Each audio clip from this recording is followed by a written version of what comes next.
Hello, it's HardReset, and today I'm gonna answer a question: where is Philips HomeRun 7000 all sensors? So, the sensors for knowing where it is, and it's right here. With it, it scans all the environment and whole room. Here is sensor for tight spaces. If it's in a tight space with lower ceiling, it just turns around and goes into the other direction.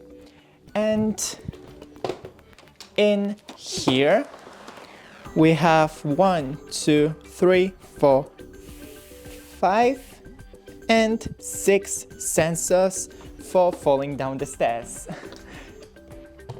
That's it. Don't forget to leave a like and see you in the next one. And don't forget to clean your sensors.